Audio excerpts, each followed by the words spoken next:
transporte no país. Bom, quem tem matéria pelo caminho para nós é Paula Tocco. Paula, tá com você. Esse caminhão aqui tá vindo direto da fábrica, com a carroceria retinha. Mas tem gente que gosta de rebitar essa carroceria, deixar ela lá no alto. Pode ou não pode? Entra mais seguro na curva ou não entra? Vamos falar mais sobre isso. A traseira arrebitada é um tema polêmico. É bonito. Não tem, não quero também. Os ânimos se alteram quando esse assunto surge. Tem gente que defende que estilo é estilo e cada um tem o direito de ter o seu. Outros dizem que é um absurdo colocar a segurança dos outros em risco apenas por conta do estilo.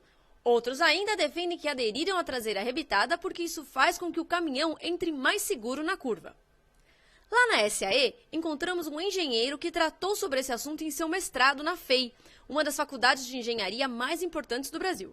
Ele garantiu que poderia responder se o caminhão ganhava ou não estabilidade. As conclusões que nós chegamos é a seguinte, que requer muito mais estudos. Só que nós não fizemos um estudo mais aprofundado no seguinte sentido, de fazer um estudo mais aprofundado de transferência de carga para o eixo dianteiro, a parte de cálculo estrutural, né, de como vai se comportar todo o frame em si, e também a questão da possibilidade, né, do caminhão começar a desgastar mais o pavimento. Esse tipo de estudo não foi feito, só foi feito mesmo para a questão de dinâmica veicular colocando mais feixes de mola na suspensão traseira. O teste foi feito da seguinte forma.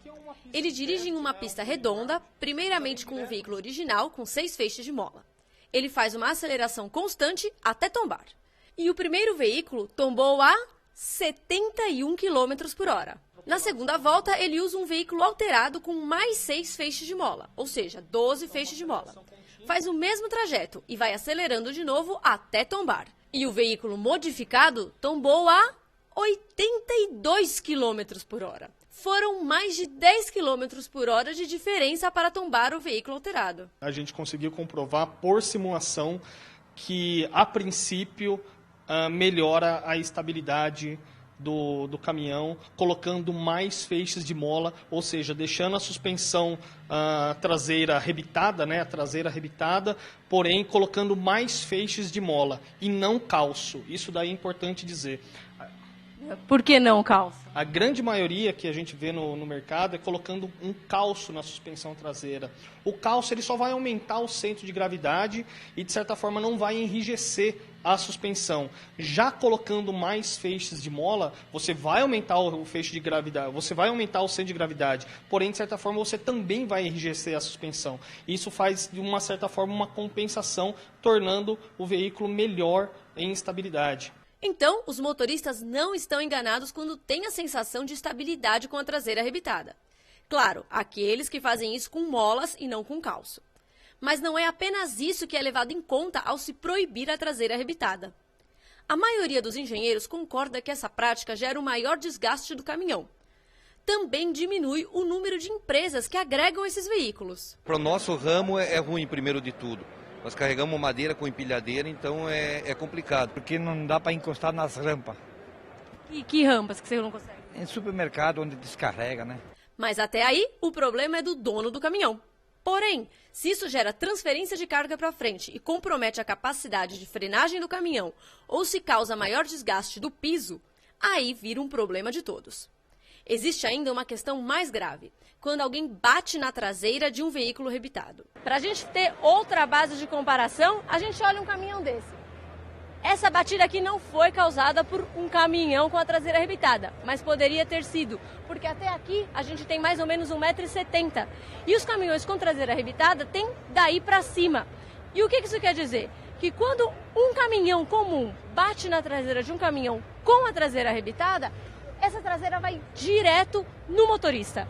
E o motorista de caminhão geralmente não se machuca quando ele bate numa carga seca. Mas se ela tiver com a traseira arrebitada, isso pode levar até o óbito do motorista que bate atrás. Se ele aumenta esse braço, que ele teria que aumentar talvez a grossura do braço para ele poder segurar? Essa plaqueta aqui, ela está aqui que o Inmetro autorizou a gente colocar esse para-choque. O para-choque ele tem que suportar a carga dele na traseira. Então isso aqui ele tem que deter um carro de entrar aqui embaixo. É claro que para tudo tem, né, não vai aguentar um caminhão carregado. Mas a gente está falando de carros pequenos, mais leves, mais indefesos, você está entendendo? Isso aqui aguenta. E todos os fabricantes de consciência no Brasil soltam o para-choque com 40, com as alturas, com as capacidades. Isso aqui é testado dentro do Inmetro. E aí, uma vez que você aumenta esse braço, ele não segura no... Claro, não. Para você aumentar esse braço e ter essa mesma força, você teria que ter uma traseira de caminhão assim, quase que fechada, você está entendendo? Para você erguer cada centímetro, você tem que aumentar um monte a largura. Você está entendendo? Isso aqui, o teste, você poderia fazer um caminhão com 3 metros de altura, mas o para-choque ia ser uma prancha fechada, você está entendendo? São testes de física. Isso tem que aguentar o impacto. Se ele não aguentar, a pessoa está sendo muito irresponsável. Eu, como vendedor, eu não faço esse serviço e condeno quem faz. E veja a diferença de quando um para-choque segura o impacto e de quando ele não segura. Pode ser a diferença de quem bater atrás, morrer ou não. Imagine se alguém morre batendo na traseira do seu caminhão porque ela foi alterada. Como você se sentiria? E quando alguém fala que isso aqui não é garagem, ele tem que saber que talvez o filho, a filha está andando com o carro, o parente que vai entrar na garagem. Então, obedecer o para-choque é uma questão de civilidade, não é só uma questão de estética. No momento, qualquer alteração na suspensão está proibida. O prazo de 90 dias pedido pelo CONTRAN já se encerrou e uma posição sobre o assunto deve sair a qualquer momento. Mas, enquanto isso, a Polícia Rodoviária continua verificando e multando quem desrespeita as normas. E alguns dizem, mas a polícia não tem nada mais importante com que se preocupar? Não deveria prender bandidos? Também deveria. Mas a função do policial é multar quem está fora da lei, concordando ou não com ela.